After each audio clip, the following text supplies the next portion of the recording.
Hi, everyone. We'll give folks a few more minutes here and then we'll get started. Once again, thank you. Hello, everyone. Hi, Matt. Good to see you. We've got Matt, Shelby, and Marcia, and it looks like Adam Cox is joining us as well.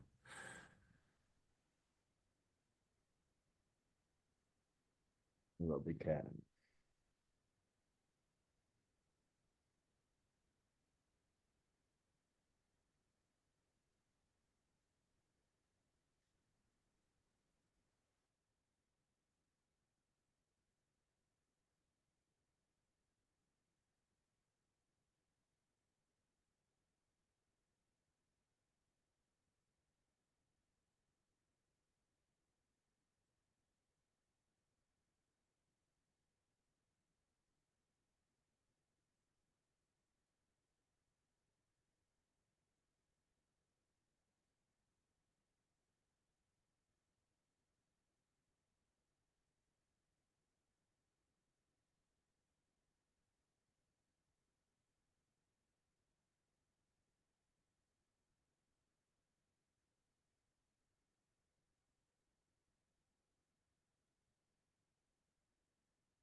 Hi, Dax. Thanks for joining us. We'll get started here in another minute or two. I'm going to see who else can attend. I know that um,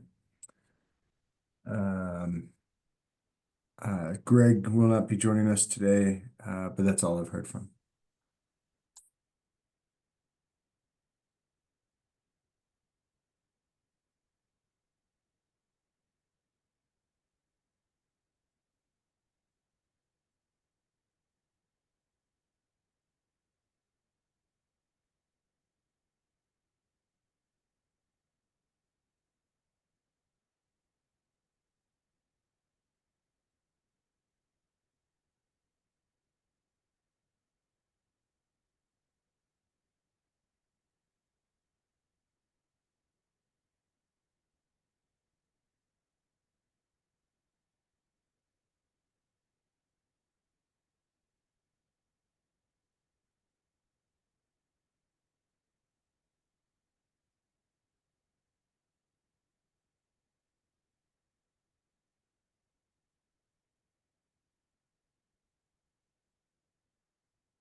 Is everyone getting an earthquake alarm?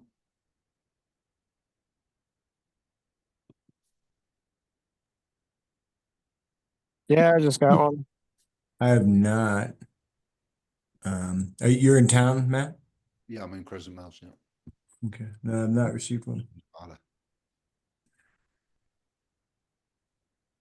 Wait, Danny, Danny's gonna be logging in here in just one moment, Danny Steyer, so.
All right, great. Thank you, Danny. And Sure, thanks. sorry. Slipped No, it's away. okay. Yeah, no, this is good. Unexpected, expected, different rhythm for the meeting. So good. Right. We have to kind of deviate to make it happen. So no problem. Thank you. Just a quick roll call. Marcia Roby, Here. Lyda Scoggin. Here. Thank you. Matt Fogarty, Yeah, Shelby Lamb, Here. Dax Albrecht, Here. Danny Steyer. Yep, here. Great. And we have Greg Walsh, Trina Cunningham, Danny Manning, and Kaylee Bentz absent. All right. So with that, next item is approval of today's agenda. May I have a motion to approve today's agenda? I so moved, Marcia. Thank you, Marcia. Shelby. Yes. I'll second that. Thank you, Shelby. All in favor? Aye. Aye. Aye. Aye. Okay, ayes across the board. Any opposed? Hearing none. Okay, thank you. And then approval of the December 2nd, 2024 meeting minutes. Sent that out on Friday as well with the calendar invite. I approve. I move to approve the minutes from the Thank you December for the 4th motion. meeting. Thank you, Marcia or Lyda rather, for the motion. May I have a second? Should take turns. I mean, second it. Marcia seconds it. Okay. Thank you, Marcia. All in favor? Aye. Nice. Okay. And opposed? None. Okay. Great. Thank you very much. Any public input? There will be time for committee member updates, again, allotted at the end of the agenda. So if there's something that you'd like to share, then that would be the opportune time. Oh, yes, Marcia? I have a question. So Mhm. do you know how the Rancheria, how the progress is coming on getting that started is? Yeah, good question. I've reached out a couple times to our point of contact with the Rancheria, Grace Bush, and I've yet to get like any official feedback. So I'm it's on my list to do this week to kind of reach out to others within the Rancheria just to get something back with regard to the progress. I know that I believe it was in October, there was a special use permit so there was an amendment to the special use permit with regard to the planning commission that the Rancheria had to get approved. So the Rancheria previously had a special use permit for that location. And so since there's been a change to the location and that they're building it out, they needed to get an amendment to their special use permit. That was supposed to go to the planning commission. There was no indications or warning that it would not get approved. This type of thing is often sort of like a perfunctory sort of check in the box to proceed with other parts of their build, like getting their plans through plan check, and then also, of course, funding the build. But I'll follow up, Marcia, and get you an answer. Yeah, that was the other thing I was wondering about is the funding, because they're waiting to hear from FEMA and insurance, and then we have that $300,000 that we have given to them kind of until that funding comes in. Yeah. And if they get the funding, then we get that money back, and then that gives us more, to work with. Yeah, 100%. Yeah, and North Valley Community Foundation, both Bill Hubbard and Kim Dufour, they've asked for the same information because they've got $900,000 contributed to that in the form of a loan. So they're a little curious too. So All right, thank you. I'll get you something on that, Marcia. Okay. Thank you. All right. So we'll just get started with the agenda. So we've got What I also sent with the agenda and the minutes was a grant request on behalf of the Indian Valley Community Services District. And the overall budget, it's a proposal that the Indian Valley Community Services District, they are looking to contract an organization called InfraCenters. InfraCenters did much of the planning work with regard to the Master Utilities Infrastructure Plan, going back to like late winter, early spring of 2024. And then that report was produced in September of this year. In order to get some of these things implemented, IVCSD, they're looking at opportunities to how they can get that funded. And Adam Cox, who's the general manager that represents the Indian Valley Community Services District, he's here to join us. But a little bit of background is that the actual ask for the Dixie Fire Collaborative is $6,500. The IVCSD, they're asking a matching amount from North Valley Community Foundation, and then IVCSD would kick in $7,000 for the total $20,000 fee for service that they would pay to InfraCenters to write the proposal to the Department of Energy for this first component of their overall, what will be a larger grant request later on in the 2025 calendar year to support a microgrid project. So that's just kind of the 20,000-foot view. I will turn it over to Adam Cox from the Indian Valley CSD to elaborate a little bit more fully on their plans for this proposal. Adam, are you available? Yeah, thanks, Patrick. You did a good job outlining it.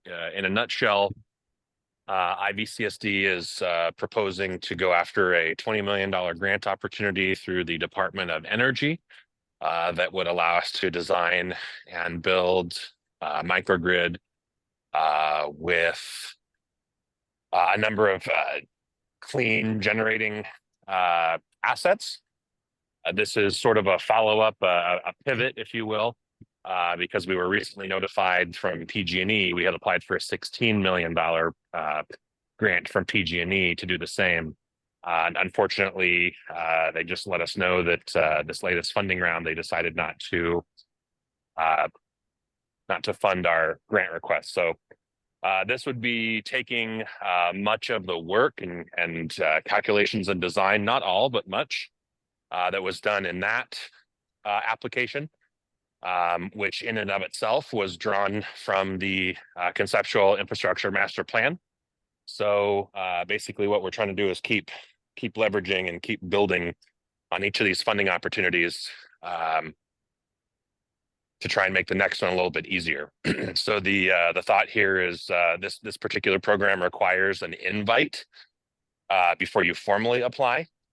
So this would get us a concept paper over to the DOE to hopefully get an invite to actually then apply for the grant funding. And Adam, just so I'm clear, with regard to the invite, right? This concept paper, this is correct, but confirm or deny that this is done to ensure that you have like a serious project in the hopper, that you're not just sort of like in the inquiry phase, but you're moving towards like implementation or development. Is that? Yeah, so we're, with this particular project, we're well beyond concept. We have a project that we can actually, draw out on paper. A lot of the work that was done, like I said, through the PG&E grant proposal has kind of built up this a pretty good idea of what we can do as far as which assets we can add to generate income, or to generate energy rather. It's actually, in the grand scheme of things, I'm not that sad about losing out on the PG&E grant, just because it came with so many more strings than this DOE grant would. And the DOE grant is for an additional $4 million. So it's, it was a good exercise to go through. And now we want to build on it.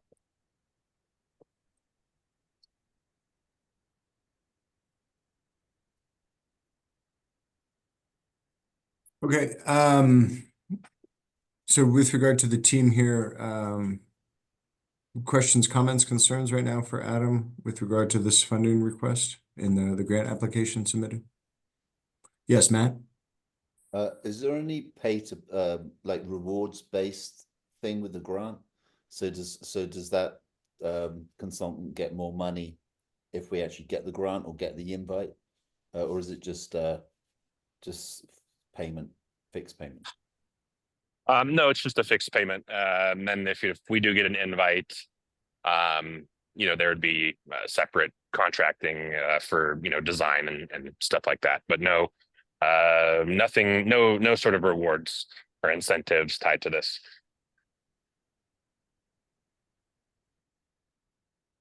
Did that answer your question, Matt? Yeah, that's great. Thanks. Okay. Any other thoughts? Yeah, I've got a Okay. quick question. This is Dax. I was reading over the proposal and it said the reason the PG&E one was denied was based on too small of a population served. Do you, Adam, foresee that as being an issue in pursuing this DOE grant? So we are hoping not, Dax. So part of the thing is, the Indian Valley Conceptual Infrastructure Master Plan calls for a microgrid for virtually the whole valley, or at least Greenville, Crescent Mills, and Taylorsville, if not a little further out. Due to PG&E's own rules for this grant, and mind you, I don't want to necessarily blast PG&E. This is the first time that they've ever done a microgrid grant. They were literally like building the airplane as we were in it. Like they were adding questions, they were changing the application, they were changing due dates while we were working with them to fill out the application. For whatever reason, they decided that they wanted to limit our project to roughly about 80% or 85% of just Greenville. And so I'm not even sure that we broke 1,000 people projected population in that given that boundary. We wouldn't be subject to those same restrictions under the DOE grant. So hopefully we could design a physical system that would capture another 2,500 people or so. But there is an emphasis to get these grants out as soon as possible, with the focus on rural communities. So hopefully we would be looked on a little bit more favorable. Gotcha. Thank you. Danny Steyer, you have your hand up. Yes, I'm trying to tie this with the previous grant application such that it's also been processed with IVCSD somewhere. So how's this relate to that, or is it independent? Are you talking about the EPA Community Change Grant? So it's the EPA one. So it's totally. I just want This one is separate. Yes, Danny. This one's a different one altogether. totally separate from that. The question too is it looks like this is just for backup power only. It seemed like that's all of it this was. It's not for sustained power. No, not at all. If you read through the different sections, I've gone ahead and detailed that there certainly would be a backup component, but really it's in the energy generation assets that we would look to build, whether that's geothermal, microhydro, photovoltaic, or biomass energy. So it's a combination of production and backup. Yeah. Some of When I was looking at it, it seemed maybe focus more on backup. So I'll just look at it again. All right, thanks. the backup component is definitely enticing, Danny, because of just the nature of the public utility shutoffs that occur with most folks, that are PG&E customers, right? And that's going to be something for the foreseeable future that we're all going to be susceptible to in whether it's December or July, depending on the different types of weather conditions that are about. So the backup piece is great, right? The other component, though, are this concept of a community choice aggregator, right? So this is a way to sort of create a competition market in and around the PG&E space. That's why it was kind of interesting, even the fact that PG&E was throwing out, I think it was a total of $94 million anyway, with the grant that they originally applied for, I think it was 16 million.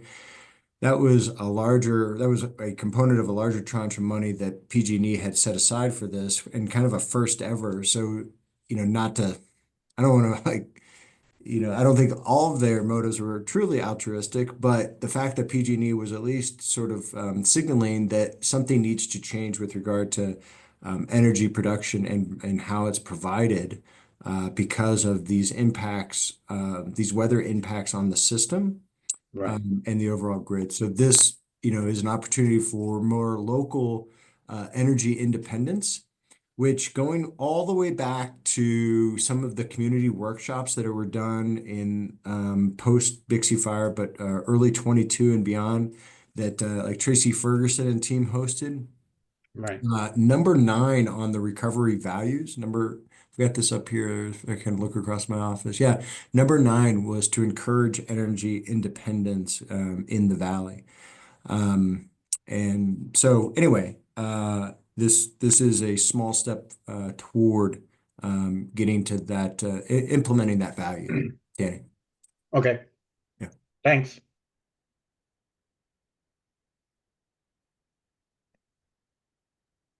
Team, what else? Matt, and then Marcia, I know that you had some thoughts on this as well. I don't want to put you on the spot, but let's go ahead, Matt.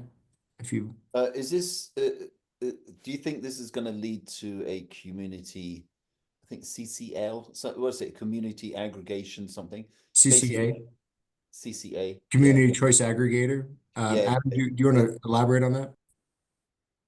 So yes, I mean, that's definitely something that we have our eye on, because that is another way that we would secure the financial, long-term operations and maintenance costs on this.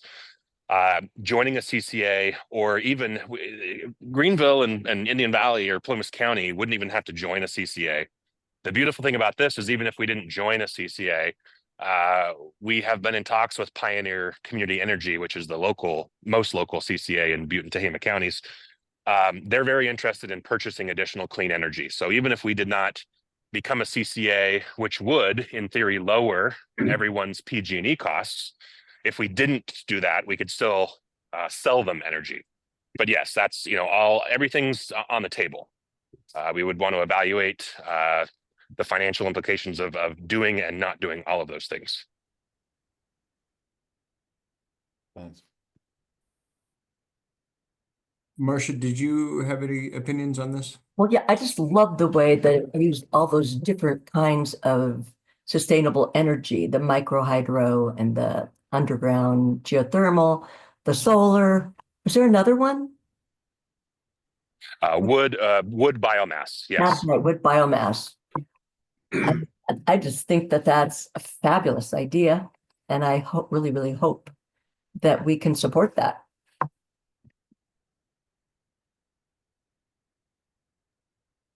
Thank you, Marcia. Anybody else have any other thoughts? Did we lose somebody? One. No, just want to make sure I still got everybody. Okay, yeah.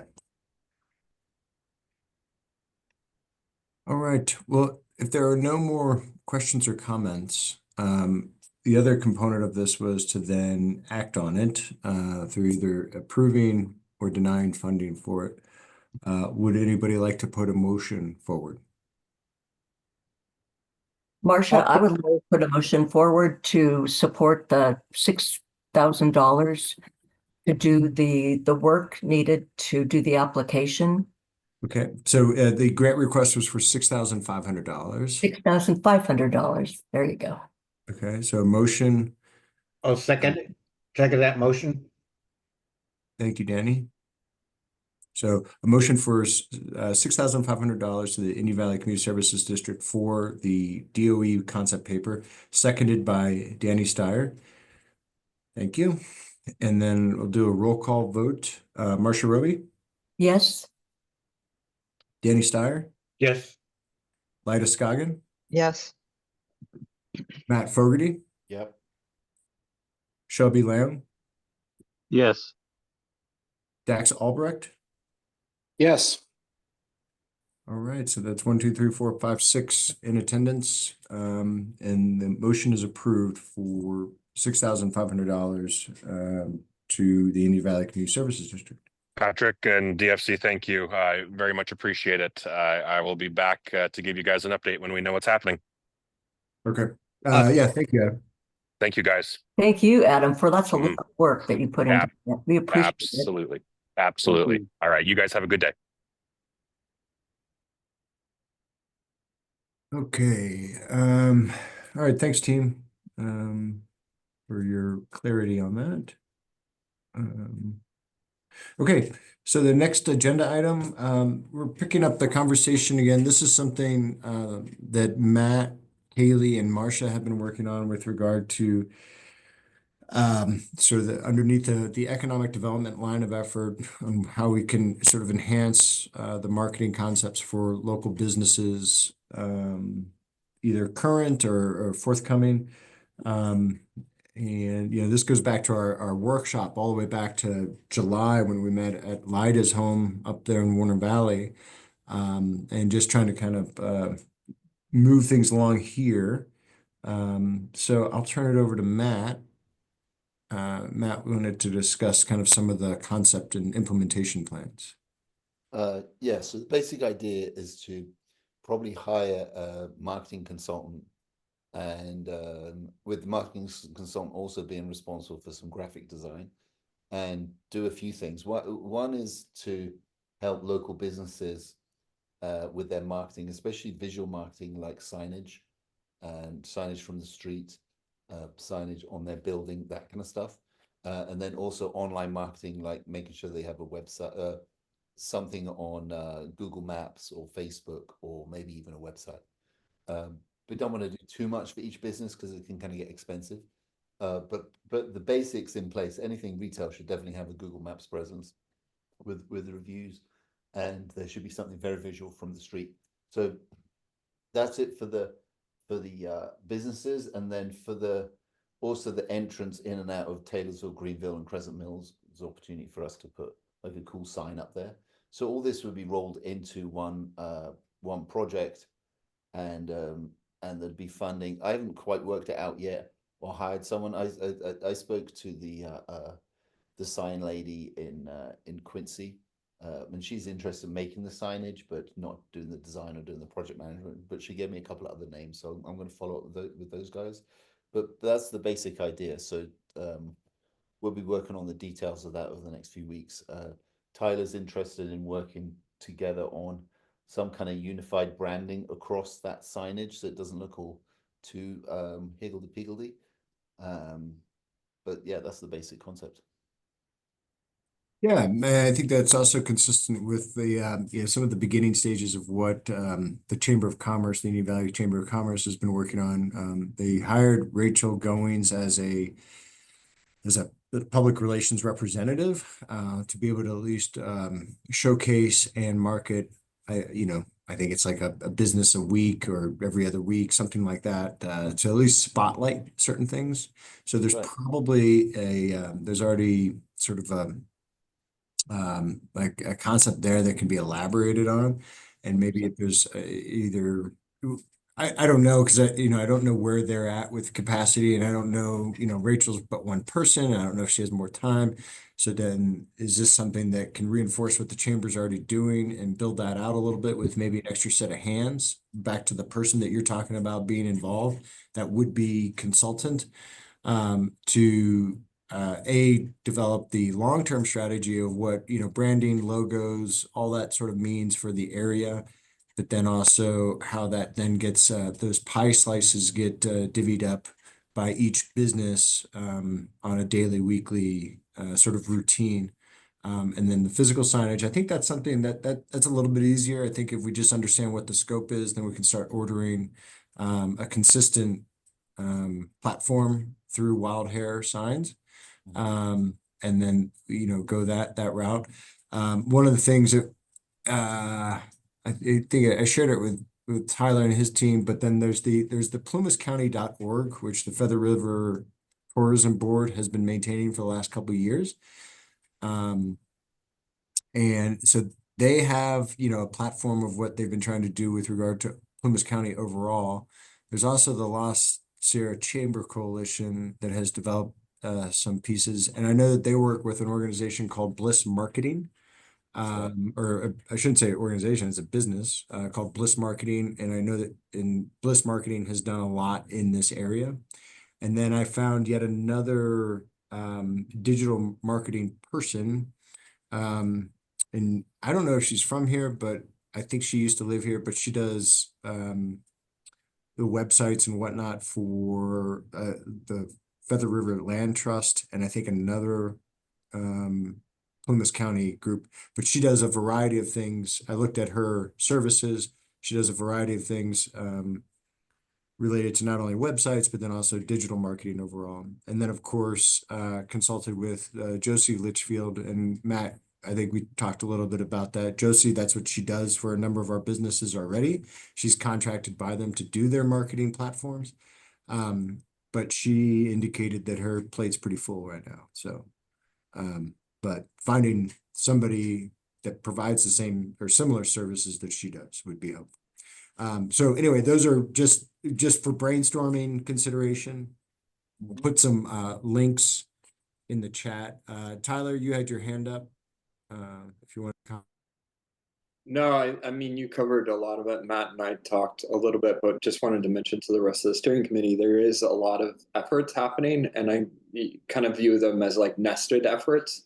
And if the DFC is really focused on kind of like Indian Valley scale for this specific kind of marketing effort, that can fit in with a larger chambers kind of initiative, which also fits into the Chamber Coalition kind of vision, and then Plymouth County. And so there's a way of actually aligning a lot of these marketing efforts that makes it much, much more powerful at the end of the day. So I'm excited that you all are looking at this. Yes, absolutely, Tyler. This, like I got to be perfectly honest, this website, the plymouthcounty.org, I stumbled on this when I was working at the school and would do like a weekly newsletter. And I can't remember how I found it, but I would usually kind of go here every week to kind of see what was happening in different communities and put it on our school newsletter. And I was kind of surprised that it didn't have more, I don't know, like more usage, because it's, it's kind of fresh, clean. It has the 5 W's for different events. And then I'm kind of curious if there's an opportunity here to, as you look at this, right? I think this takes us like this one, I thought there was a link on here to like the Chamber's website already. Maybe not. But it has these different components to it. And I was like, well, this is already going. Is there a way to kind of enhance it, elaborate, add to, etc.? It's pretty nice.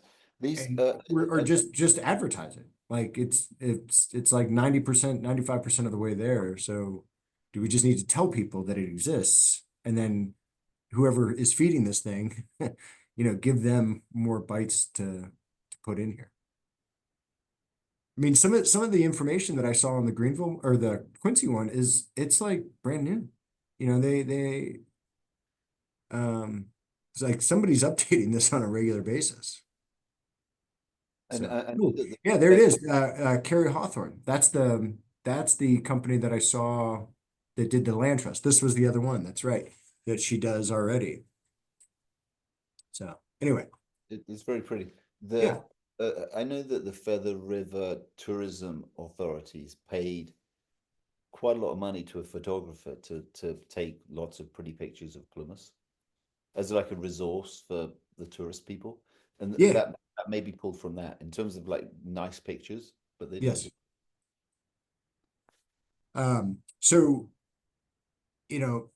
Yeah, I mean, back to just kind of the brainstorming. So, what do we do with this?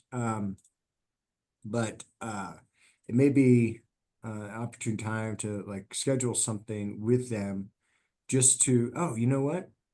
This might even be easier because I just went to I just went to their Plumas County press kit, and the person that's identified for more information is Catherine Sansoni, and she's with the Almanor Foundation as well. She does the communications and public relations for the Almanor Foundation. So maybe we follow up with her just to kind of get some 5 Ws on how this is managed, and then to see how we can augment it with the pieces that you've been talking about, Matt, with Kaylee and Matt, or Marsha rather. Yeah. Okay.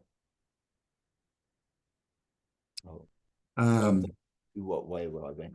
But I think, in terms of, just if we can come up with a templated signage, like physical signage for the businesses that you all have identified and get a thumbs up from the proprietors, that's probably something that we could move toward real quickly. Of what is it, what do you want, and then have a basic budget per small business. That's that meets the need but is equitable across the board.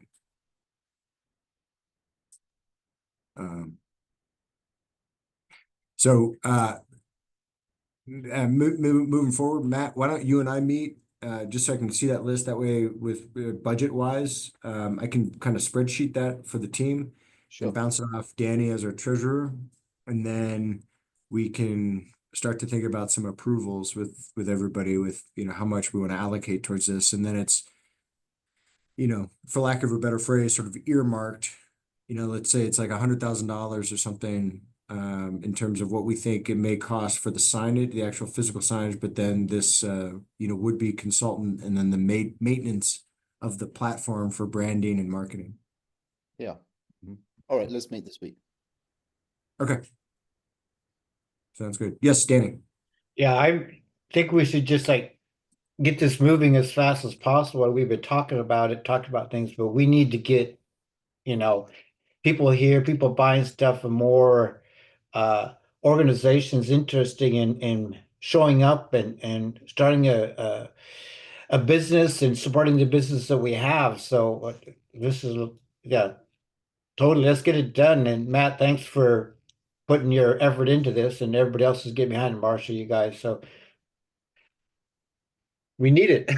Of course, everybody knows that, but I had to say it. Sorry. Oh, it's good, Danny. I mean, thank you. It's always good to kind of hear confirmation that folks are on the same sheet of music as we're moving through these different lines of effort, especially as coming out of that July workshop. Different steering committee members had different components and different things that they wanted to focus on. So, and none of them, this is just my opinion. I wouldn't say any of them are mutually exclusive, right? There's an overlap to each and every single one of them of how they reinforce and contribute to the efforts of the others. So, right.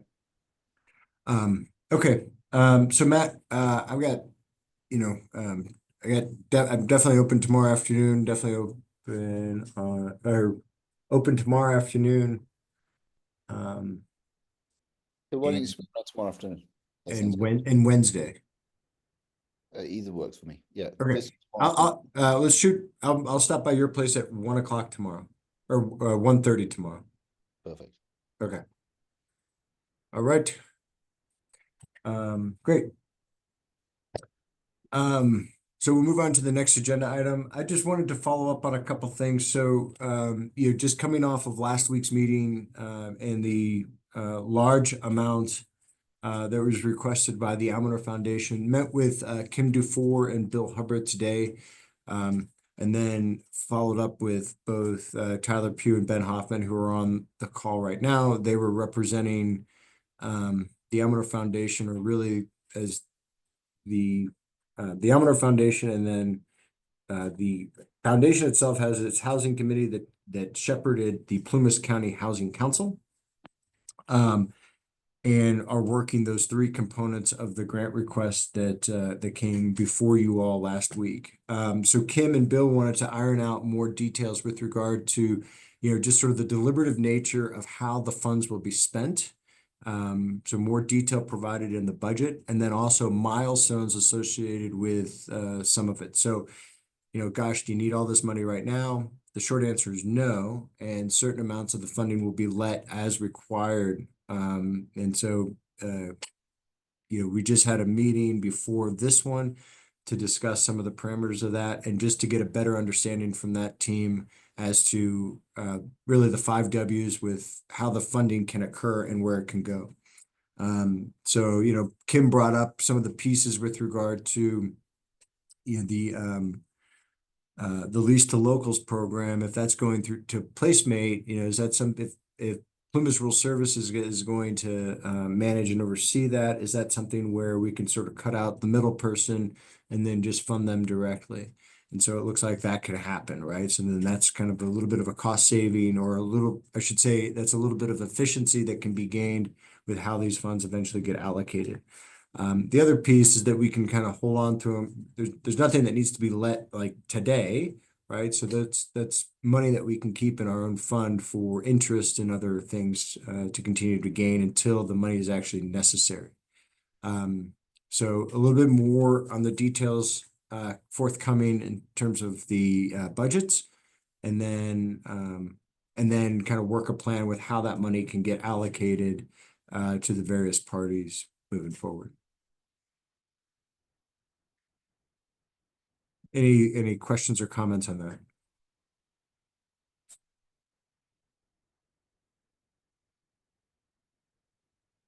Okay. Yeah, and as they come up, please continue to ask and bring them up. And I'll of course provide updates just like this. A couple more just business items, just going to kind of keep this on the front burner, both the community supper and community meeting. So a week from today, we'll be doing the community supper. And just a reminder, in case you didn't hear it the last time, I will be getting, I think I'm getting 8 hams from PG&E. They're doing a kind of a holiday ham buy for families in the valley through the school. So we're going to tack onto that order. So the ham for next Monday's community supper, that'll be provided by PG&E. And then we'll do the potatoes and whatnot. I know, Marcia, you said you're going to bring a thing of scalloped potatoes and a pie or two. I've got both scalloped potatoes and mashed potatoes coming. Kaylee Bentz is going to provide a salad, a large salad. We'll get some rolls. Matt Fogarty is bringing ice cream. And that should be good. So, Marcia, I know you said you'd be there. I'll be there. Matt, I think you said you were coming. Dax, any interest in coming to the community supper next week to volunteer and just kind of help out? Yeah, I am interested. I do have some schedule conflicts on that day, though, so I need to figure all that out and make a decision on what I'm doing. But yeah, if I can make it, I'd like to just be there and help out. I'll let you know, Patrick, what how it works out for me. Okay, yeah, no problem. That'd be great. Thanks. I get it. I mean, there's a lot going on. Shelby, I know that you're not going to be available, so no problem there. I talked to Destiny Bloxham. They'll have a couple folks that can also help with, just serving and things like that. So I think if there's like, I think there are 5 of us between myself, my wife, Matt, Marcia. I think we'll be able to make it happen, and Destiny and a couple others that she's bringing. What time should we be there? I think no later 4. Okay. I'm gonna go earlier just to kind of keep things rotating through the oven and keep them hot. But I think if you could be there by 4, Marcia, that'd be great. 4:30 to 6:30 is the times that they normally hold the supper, and so don't want to mess with that routine. So you get the early bird special folks, and then anybody else. I think there's a 4-H meeting afterwards, so I don't know. We'll see. We'll see how it goes. All right. For the community meeting, a lot of this will be discussed of what we just talked about. So the different grant opportunities that we've had, both the everything with regard to the Almanor Foundation from last week, but then also the $2,500 to the Indian Valley Food Pantry. I am also going to discuss this $6,500 to the IVCSD. The other piece, so we have a draft request from the Indian Valley Thrift Shop Association for their HVAC units. The issue with them over the last several months is that they haven't been in good standing with the state of California. So, for anybody that's been affiliated with a 501c3, you may learn this the easy way or the hard way. But there's three principal components that you got to have when you're a nonprofit in the state of California. Number one is obviously your tax exempt status with the IRS, 501c3 organization, or C6, or any of the other, depending on the type of organization that you are, C4, etc. Now in the state of California, though, you have to be registered with two definitely, and it doesn't hurt to be with a third. So the two definites are, one, the state attorney general's office. You have to register with the state AG's office and just, be registered. That's it. And you have filings and things like that that you have to send in as attachments. The other one is with the Franchise Tax Board, and you have to be in good standing with them. What I've found in my limited experience working with other nonprofits is not everybody knows that, and it's easy not to know it. It's these things that kind of trip folks up because you think that you're good this way or that way. Hey, I've got my IRS tax exempt status, but you need these other components to be filed with the state of California, and it has to be done annually. And so what I found is that oftentimes when we have, all well-meaning and good-intentioned folks working on a board of a nonprofit, and then there's turnover, some of those things fall through the cracks, and then there's a number of years where those filings haven't occurred. And for community foundations, or any foundation, frankly, for them to let money and grant money, generally speaking, they have to do so to an organization that is in good standing, right?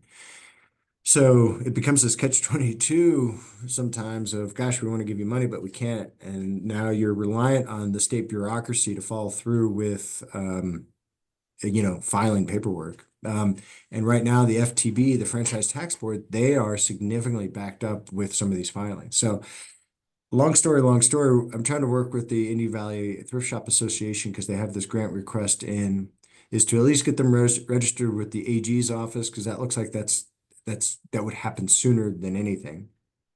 The FTB is a harder one because it takes them months to process. And they will undoubtedly, they're kind of the first stop on their flow chart is to check to see if the 501c3 organization is registered with the AG's office. So that's what I'm working with the thrift shop on tomorrow, is just to make sure that they've toiled away on the FTB application, which is not an easy task, unfortunately. Yeah, it's just something to, if you talk to folks and they're looking for grant making, they want to submit something, is to just talk to them about their standing. If people hit you up, so anyway, so we know of that, and then I also know that the Indian Valley Recreation and Parks District is contemplating. So they have a partnership going with the school. So Plymouth Charter School and actually really Plymouth Unified School District. The space over at the school, there's opportunity for both a maker space and the gym, the high school, I should say, not gym, weight room, rather, the area that they repurposed as a weight room. The school and PUSD, they've gotten the agreements solidified. They would like to open that up as a community fitness center, to where members of the community can come in, year round. But I think that's something that really benefits people in the wintertime when they're limited by daylight and weather conditions, to have a warm place to stay physically active. So they're looking at getting some equipment. I know that they might be able to get some donated. Kim Dufour actually was helpful with an organization down in Paradise that has fitness equipment that they got post campfire, and they have so much of it that they have extra. So trying to work with that group, it's called Inspire Hope. They may have just some free donations, but then there's some other items that the rec department would like to purchase to outfit it.